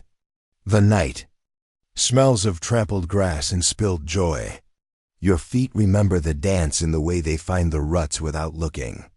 At your door, the footman stone keeps his post, unimpressed by saints, devils, or greasy poles. You touch the rowan sprig above the lintel, press the hagstone to your palm till it warms, and step inside with the gentle certainty that the village has refilled itself granaries of laughter, bins of story, a few jars of courage tucked high. For winter, the embers answer your poke with a red yes. Outside, the bell gives one last drowsy note as if to say, that will do. And it has. The days after the fair feel almost like a hangover for the whole village, not from ale, necessarily, though a few people may have courted that too, but from the sudden drop in excitement. The lanes are quieter. The banner on the green hangs, limply, a little embarrassed at its own enthusiasm. Even the Reeve's voice seems softer when he makes his morning rounds, as if the air hasn't quite decided to be serious again. But life doesn't wait. The harvest will come before you're ready, as it always does, and the work starts now. The wheat in the far field is just tipping from green to gold, the barley bending under its own ambitions. You shoulder a sickle with the same familiarity. You'd greet an old friend, one who's a little too eager to see you sweat. Mainstream historical fact, in medieval England, the harvest was an all-hands effort, with entire communities turning out to bring in the grain as quickly as possible, before weather or pests ruined it. The Lord often provided food or small wages for laborers during this time, because without a good harvest, even the manor's hall would feel the pinch come winter. You head out early, dew soaking your boots, the sun just beginning to paint the thatch roofs in thin gold. The fields smell of warm earth and promise. Lines of reapers move like slow scissors through the stalks, each sweep of the sickle followed by the rustle and collapse of wheat. Behind them, binders gather the stalks into sheaves, tying them with twisted lengths of straw. Your hands fall into the rhythm, slice, sweep, gather, tie until your muscles stop protesting and simply do what's asked of them. A quirky tidbit makes its way down the line. Will from the next village swears he's seen a corn spirit slip between the stalks, a shape half human, half grain, with eyes like barley awns. Supposedly, if the spirit is angered, the year's bread will bake flat and sour. You smile, not because you believe it, but because you've heard enough stories to know that something is always watching from the corner of the field, whether it's God, a mouse, or just your neighbor keeping tally of your pace. By mid-morning, the sun is high and the air has turned into a slow, sticky soup. Someone shouts for a pause. You drop onto the edge of a sheaf, wiping your forehead with a sleeve that's already damp. The alewife has brought small casks on a cart, and the dipper makes its way down the line. The first sip is warm, but you don't care, it tastes like barley and relief. Historians still argue whether harvest customs, like crying the neck or harvest suppers, were as widespread in early medieval England as they became later. Some think these were localized traditions that only spread with time. Others believe they're older than the fields themselves. Either way, you know the fields have always demanded both respect and celebration. The afternoon stretches on. Sweat drips from your temples. The sickle's edge catches the light like a wink from a sly friend. You hear bees fussing in the hedgerow, smell the faint bitterness of crushed stalks. Every so often, a bird darts down to snatch a seed, then vanishes before the dog can give chase. Your lower back aches in a way that promises it will speak even louder tomorrow. At the far edge of the field, the last strip of standing grain is left untouched. Old Mab says it's for the field spirit to hide in until next year. Tom with the cap says it's just so you don't have to stoop so far at the end. You decide it can be both. When the time comes, the last handful will be tied into a corn dolly plaited and twisted into a shape somewhere between art and superstition, and hung in the barn to watch over the stored grain. By the time the sun leans low, you've bound enough sheaves to build a wall taller than yourself. The air smells of straw and sweat, the ground littered with stray stalks that will poke into your socks tonight, no matter how carefully you undress. You carry the last armful to the stack, feeling the weight of it in your shoulders, and the satisfaction of knowing that every grain here is a small piece of winter survival. Joke one comes, courtesy of young Thomas, who points to a fat sheaf and says it looks like the Reeves' belly after feast day. You laugh and warn him that stalks have ears in more ways than one. When the last sheaf is stacked, the Lord's steward counts them with a nod and promises the harvest supper in 2 nights. You know it'll be a spread worth the weight bread. Still warm from the oven, meat pies that steam when cut, perhaps even a jug or 2 of the stronger ale. You walk home slowly, sickle swinging at your side, hands still tingling from the day's grip. The lane is filled with others doing the same, faces streaked with dust, eyes a little dazed from the sun. Agnes passes you a crust of bread from her basket, because harvest makes everyone a little more generous. At your cottage, the smell of stew greets you before you even open the door. The hearth is glowing low, the dog lifting its head in lazy greeting. You eat slowly, each bite feeling heavier in the best way. Later, you lie on your straw mattress with your arms flung wide, the ache in your muscles making a map of the day. Outside, the crickets start their night's work, and somewhere in the dark, the field's last standing stalks whisper to each other under the moon. Asterisk. The morning after the last big push in the fields, you wake with the luxurious thought that perhaps, just perhaps, you can coast for a day. Then the knock comes. The Reeves' tally stick raps your door like a woodpecker who pays rent. He doesn't enter. He doesn't need to. The message is the same song sung in new verses. Duties. Obligations, the invisible harvest that ripens the instant your grain does. You tie your belt, pat the hagstone in your pouch for courage you wouldn't name out loud, and step into the lane. The village has a particular quiet on days like this. A careful hush, as if sound itself might be taxed. At the green, the steward reads from his list with the gravity of a priest at Easter. First comes the manor court immersion, small fines for small sins, a pig that nosed through a neighbor's fence, a hedge left ragged where it meets the lane, Tom with the cap allowing his goose to attend vespers uninvited. The clerk scratches each judgment onto a wax tablet that looks like it has already judged you. Mainstream fact. Most peasants on an English manor owe a mix of labor services and payments in kind days on the Lord's domain. Carting, plowing, harrowing, plus portions of grain, eggs, or fowl. On top of that sits the tithe, a tenth of produce, in law if not always in practice, to the parish church. And there are customs with names that sound almost polite. Harriet, at death, the best beast to the Lord, merchant for a daughter's marriage, permission priced like a dowry of air, and tallage or aids demanded when needed, which turns out to be often. You file forward when called and lay your offerings where the steward points. From your sack, 2 measures of barley, 1 of oats, a clutch of eggs swaddled in straw, and the agreed pair of hens that look as if they're writing their wills with their eyes. The steward weighs the grain, nods at the eggs, pokes a hen as if testing a loaf for doneness, and moves along.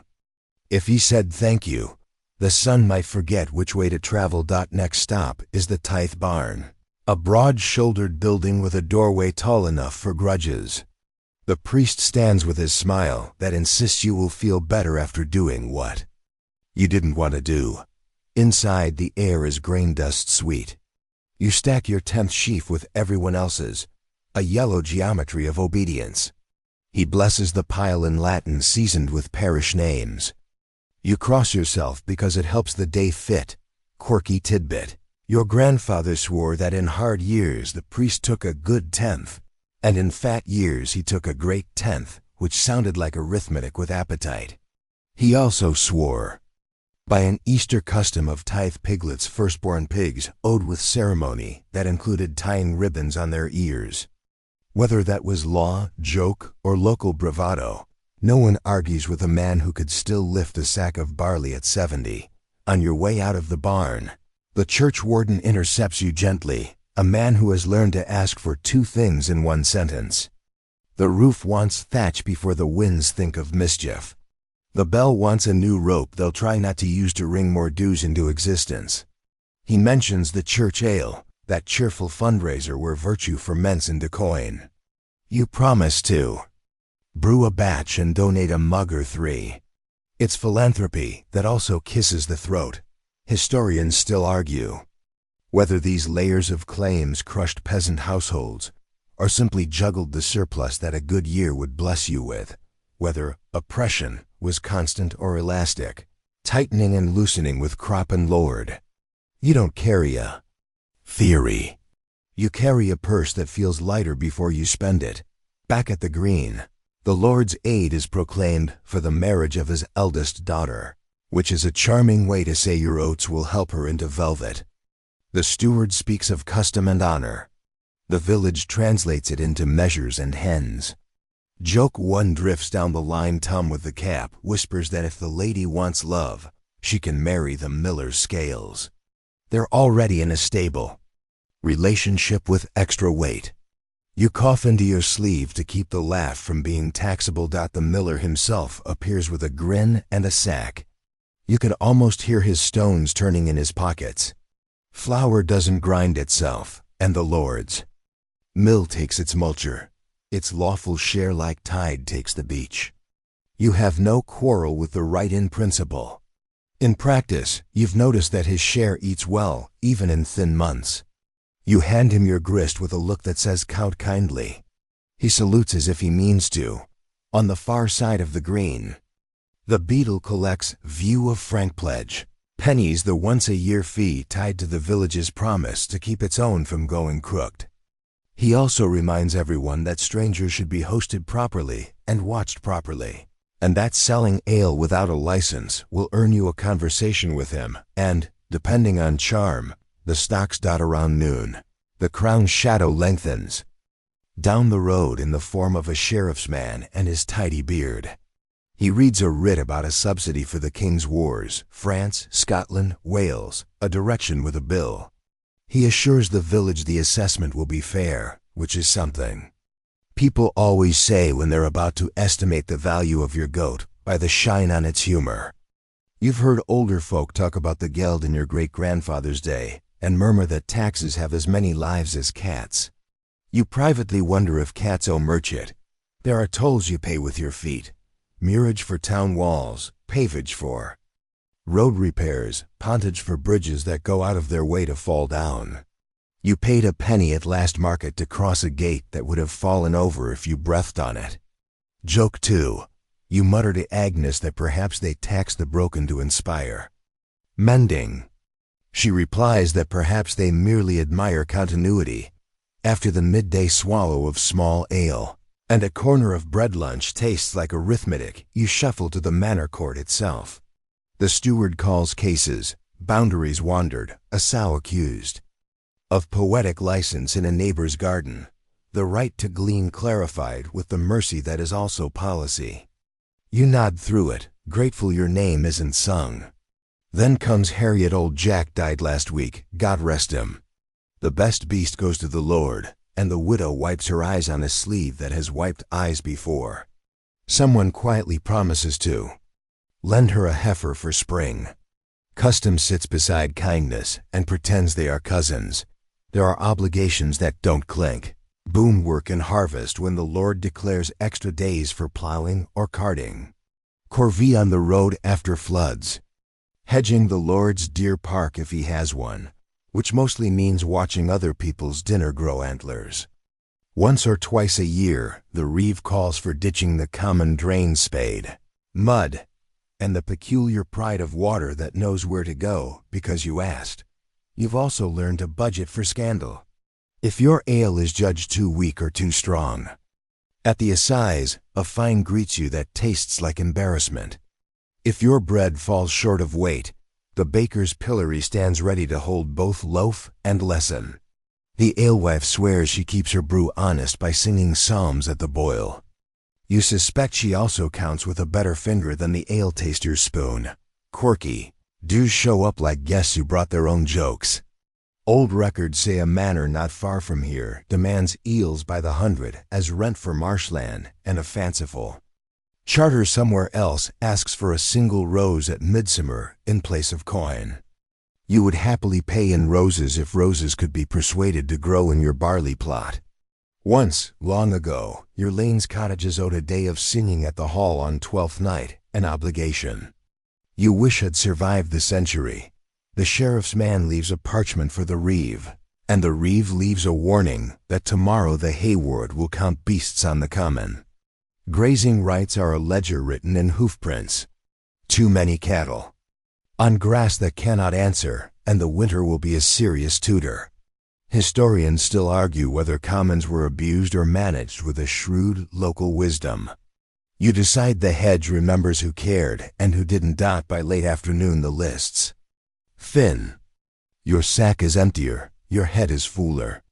You make one last stop at the tithe barn with a small side gift, a lump of beeswax from your skep. The priest's eyes soften. Candlelight is the church's second language, and wax is sentences waiting to be spoken. He blesses your household with a flourish that hums like warm air. You tuck that invisible coin into your pouch with the same care you give your actual farthings. On your way home, you pass the widow's door. The footman's stone at your own threshold has taught you about quiet loyalties, so you leave the smaller of your two hens there with a tuft of straw tied to its leg, a ridiculous token that makes the bird look official. You walk away before thanks can complicate things. Joke 3. When the hen inevitably returns, because chickens honor no legal charters, you'll find her in hugs and send her back again. The cottage receives you with that shy warmth that saves for long days. You set down what's left, a few eggs, less barley, the sense of having been lightly combed by a giant with a very tidy beard. You stir the pottage, add a ribbon of the day's ale, and listen to the pot say all will be mended in its round, convincing voice. Above the lintel, the rowan sprig has dried into a small, stubborn hand.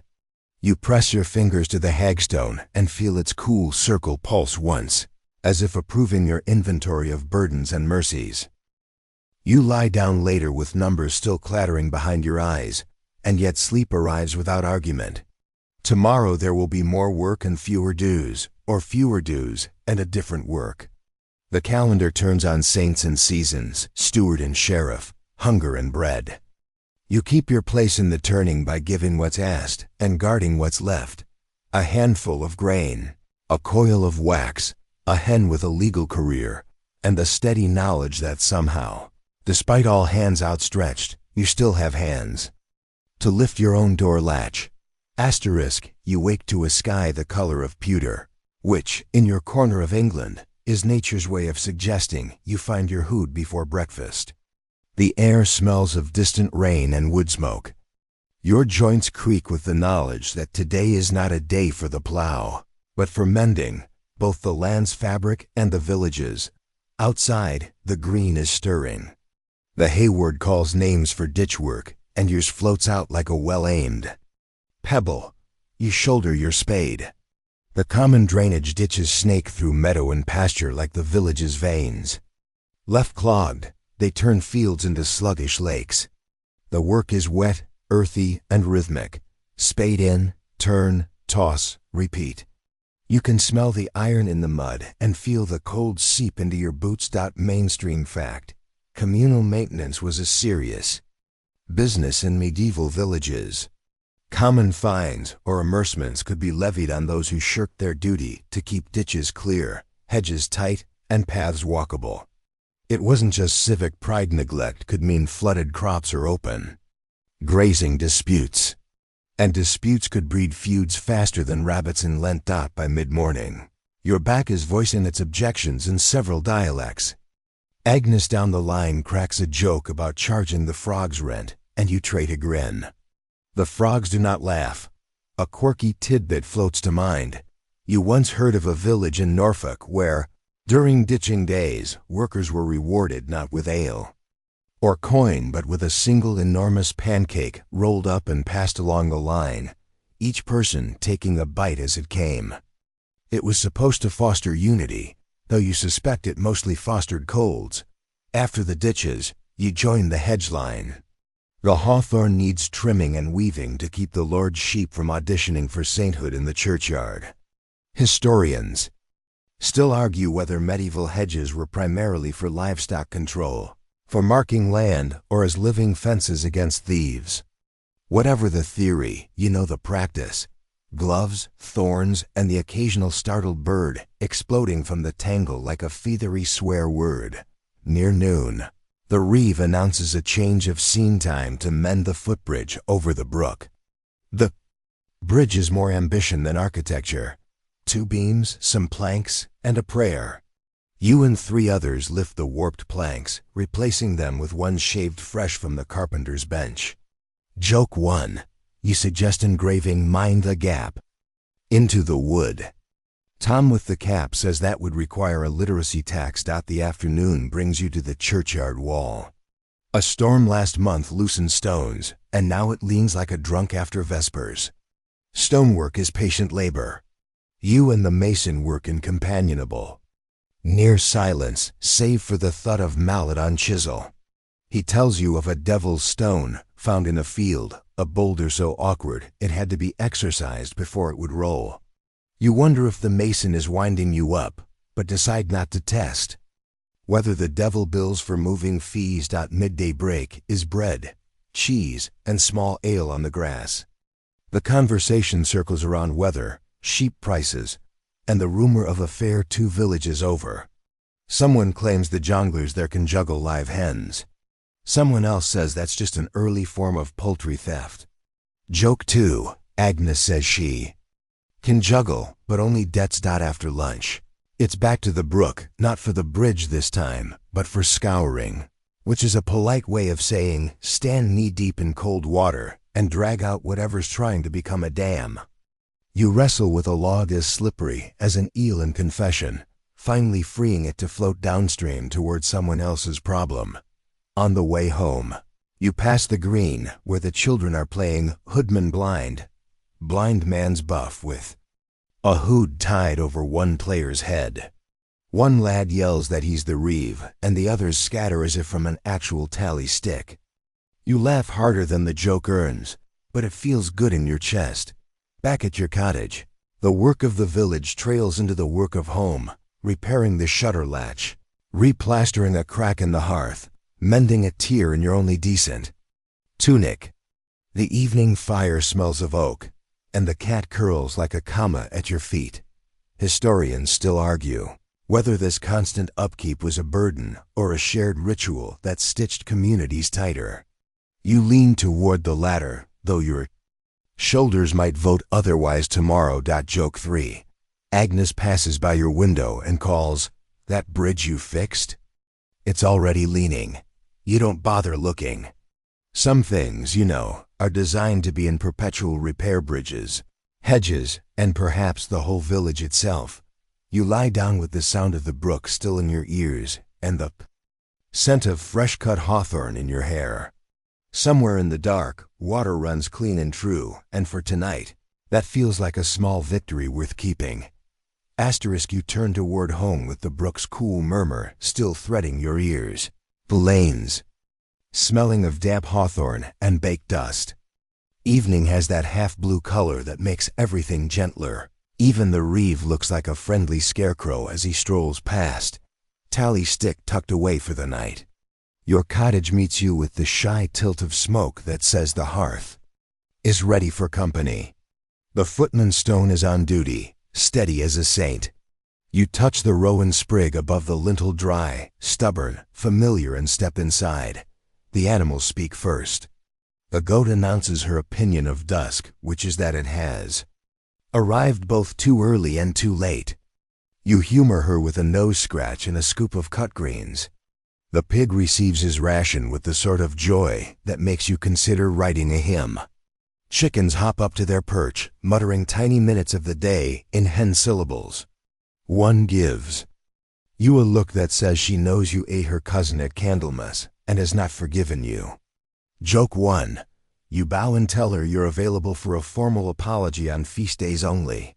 She blinks, which is how chickens sign documents. By the buyer. You milk the goat again. Dusk patience, different from dawn's. The pail steams in the cool air. Your hands remember the rhythm, as if it were a prayer with a tune you hum from your wrists. Thumb and forefinger, then the rest, the quiet percussion of warm on tin. A cat circles your ankles with shameless diplomacy, negotiating a saucerful. You concede because you value good labor relations, and because the cat has a very persuasive purr. A few crickets begin their night shift. Finding the edges of the dark, smooth dot inside, you coax the hearth to stretch. The morning's ember survived. Under its quilt of ash, you tease it awake with a twist of dry bracken and a breath like a gentle argument. Flame answers with a soft yes. Mainstream fact: most evenings you burn cheaper fuel bundles of faggots, gorse, or peat where it's handy, saving precious oak for the oven days. The iron pot, black as a sermon book and twice as trusted, takes its place on the trammel. You ladle in the house pottage, which by now contains the memory of 100 suppers. It thickens, scenting the cottage with barley leek and a dignified hint of onion. You add a ribbon of goat's milk for kindness and a crumb of leftover fat for charm on the board. You set what today allows: heel of bread, a wedge of cheese that leans towards sharp remarks, 2 apples saved from market with skins like blushing glass, and because you earned it, 3 blackberries you swore to Agnes you'd already eaten. You slice the bread and listen. A good loaf answers the knife with a small, dry song. The new mug from Market Brown, honest, slightly proud, takes its turn under the ale jug. You pour small because you've learned that large makes opinions. Small makes conversation. You trim a rush and dip it into last month's tallow. Your hands learned that trick from your aunt, who claimed a rushlight could out-arg any candle if fed respectfully. The light is thin but loyal, a pale flame that draws a little circle of gold around your bowl. Quirky tidbit: when someone in the parish falls ill or a child is born, you tell the bees. You've found it helps you, if not the bees. So you lean to the skep at the window and murmur the day's small news. The bees are quiet. Perhaps they prefer headlines at dawn. From the lane drifts the curfew Belcouver few. The priest calls it a reminder to bank hearths and keep houses from becoming torches. You press ashes over the fire's shoulders, not to extinguish but to tame. Historians still argue whether the curfew bell was a strict legal order in your century or mostly a custom that towns loved and villages interpreted. You obey because your roof is thatch and your courage, while sturdy, is not fireproof. Supper is simple because simple arrives on time. A ladle of pottage, a slice of bread, a curl of cheese set to soften on the crust's warm back. You break the apple with your thumbs and it parts like a well-timed joke. The first spoonful is hotter than memory warned. You blow across it and watch the steam make the rushlight flicker. You eat in that unhurried way that says the day is forgiving you. Joke 2. You raise your mug to the goat and say, "To management." She ignores. You with the serene contempt of the nobility. After bowls are wiped with the last crust, the quiet stretches long enough for mending. You thread one of the new needles from market sharp enough to make your thumb shy, and set to the tunic's elbow where the day tried to escape. The rushlight leans to help. Stitch after stitch, you pull frayed edges toward one another until they admit they were always friends. Outside, the brook keeps its promise. A night bird calls a single puzzled note. Somewhere a dog tells the moon a secret. You set a small pot at the hearths, edged to steep mint and chamomile with one thread of honey. The steam smells like someone smoothing your hair. You pull out the hagstone and look through its hole. At the rushlight flame, the world goes oval and kind. You think of the lane's bridge, tilting bravely, of the hedge combed today into order, of sticks and stones returning to their posts. Historians still argue whether most families slept with animals indoors in winter for warmth, or whether that practice was rarer than storytellers pretend. You know your own truth. A couple of hens at your feet on a cruel night can sound like a lullaby. On the mantel, really a convenient beam. You keep the small corn dolly the binders braided last harvest. It's dusty now, but it remembers weather. You give it a nod as if it were an elder and not a clever arrangement of straw. The cat, full of negotiation spoils, settles on your lap like punctuation. Your hands go still because the cat has filed an official request. From the neighbor's cottage, someone plucks a tune on a cracked lute, each note shaped by patience more than by instrument. You recognize the melody. It's the one that walks you to sleep in winter when the wind thinks your door is a hobby. You hum along under your breath. A moth visits the rushlight and decides against profound decisions. You think briefly of accounts the eggs promised, the nails safely home, the tithe paid, the church roof that will need hands before the gale season. You think of the widows. Hen you misdelivered to her doorstep and hope the hen continues to misunderstand geography. You think of Tom with the cap, who claimed he would become a hermit to avoid the reeve and then remembered hermits still pay attention to weather. You top the pottage pot with a drizzle of water so tomorrow's morning will not scold. You set a little bowl of brine by the door, for luck because your aunt swore salt confused mischief, and confusing mischief remains one of your talents. You wedge the footman stone in place, granting him his nightly promotion to doorman. Joke 3. You tell the cat you're promoting her to night watch. She yawns so widely you can see yesterday's grammar. Promotion accepted.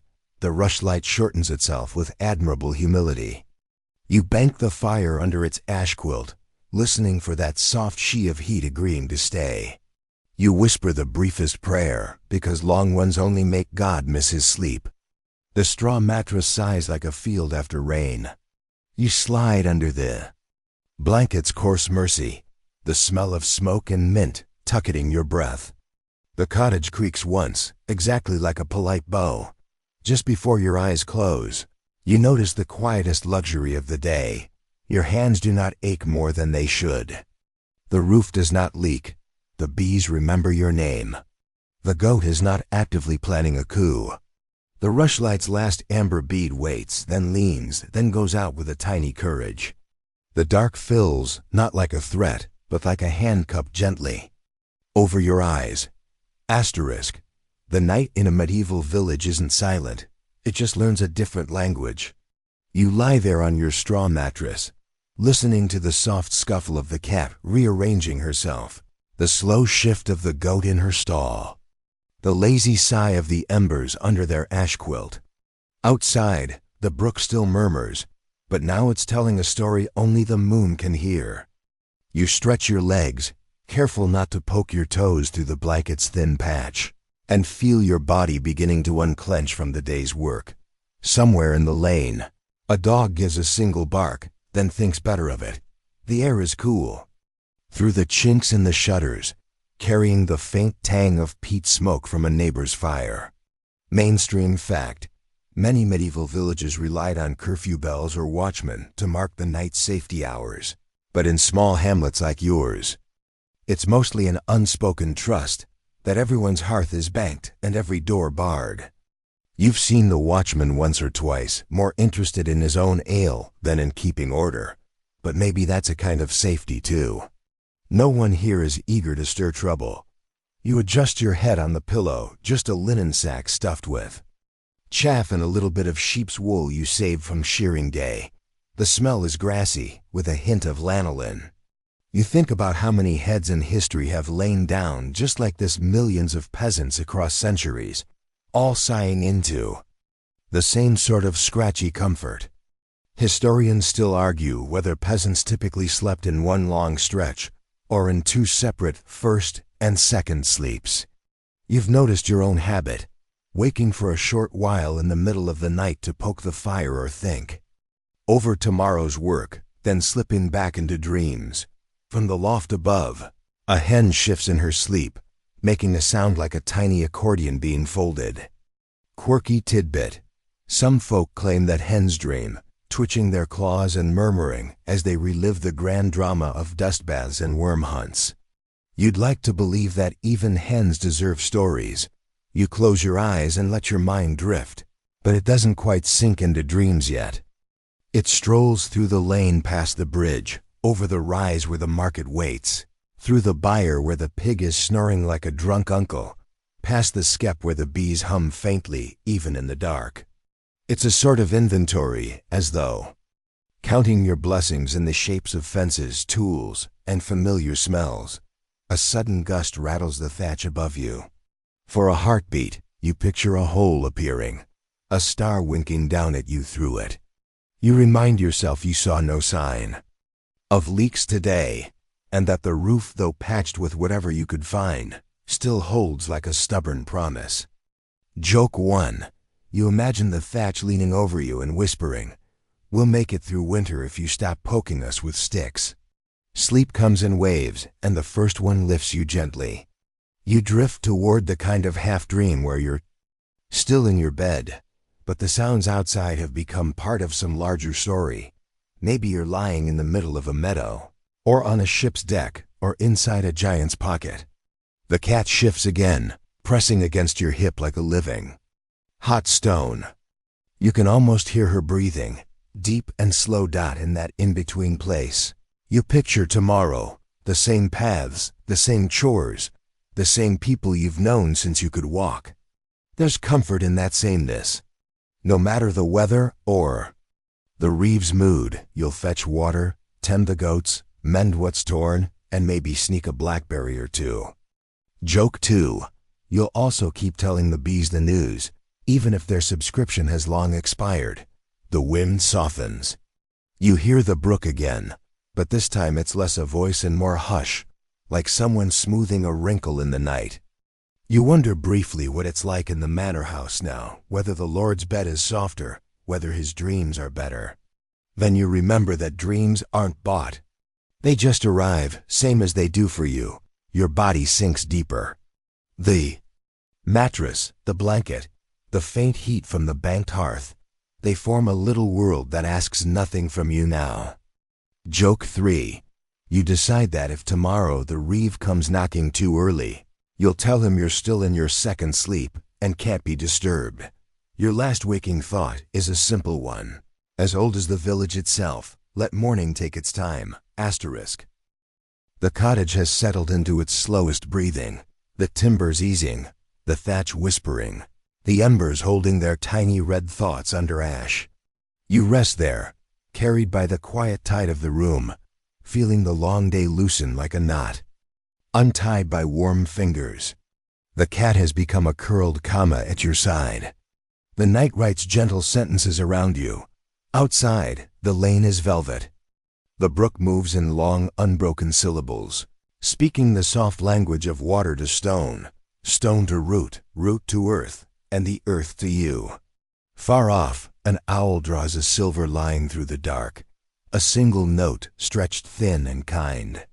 The air has cooled, clean and light, tasting faintly of mint and wood smoke, as if the whole village has exhaled together and agreed to rest. Let thoughts fall back, one by one, like tools placed on a tidy bench. The field can keep its furrows. The hedge remembers its shape. The bridge will wait for your morning footsteps. What must be carried has been carried far enough for tonight. What can be mended will meet your hands tomorrow, and tomorrow will arrive softly on its own feet, without needing to be called. Your breathing finds the oldest rhythm easy in, easy out, like oars dipping in a still lake, like the rise and fall of grain in a summer breeze, like bells heard from a distance when the wind is in a generous mood. The mattress lifts and lowers with you, a little boat in a safe harbor. The blanket holds steady, a small sturdy sky. If a thought returns, let it drift, a leaf on the brook, turning once, twice, and gone. You are warm. You are safe. The night is deep and good. Let your eyes close the rest of the way. Let the quiet finish its work. Sleep now, and keep the simple sweetness of this place tucked under your breath till morning.